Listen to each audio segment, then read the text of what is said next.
In the cold depths of an unassuming November night, a chill runs down your spine as you settle in, ready to delve into the macabre and the bizarre. The world, it seems, is filled with more shadows than you think, and in those shadows lurk stories that unsettle, that horrify, that intrigue. Have you ever heard of the phenomenon known as phantom broadcasts? These are strange, often untraceable transmissions that seem to come from nowhere and nowhere at all.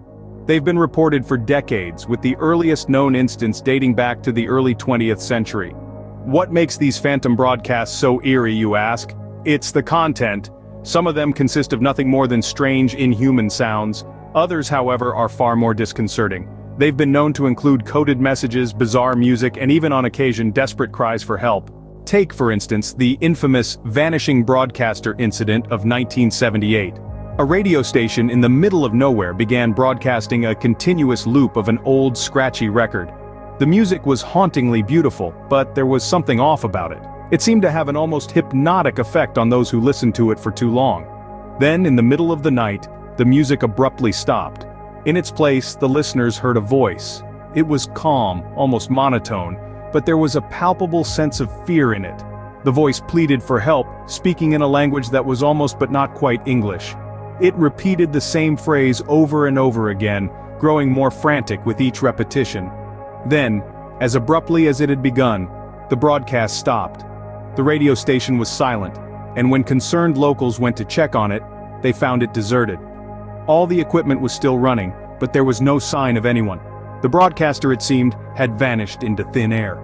Despite numerous investigations, no trace of the missing broadcaster was ever found.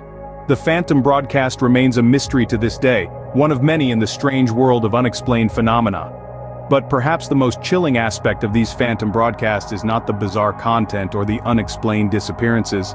It's the fact that they're still happening.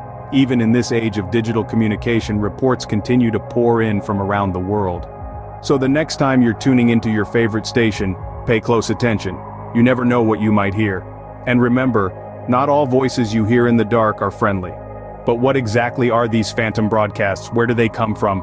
And most importantly, what happens to the people who disappear after broadcasting them? The answers to these questions are waiting in the shadows, hidden in the static. Are you ready to tune in and uncover the truth? Or will you too become a part of the phantom broadcast phenomenon? That, dear listener, is a story for another time.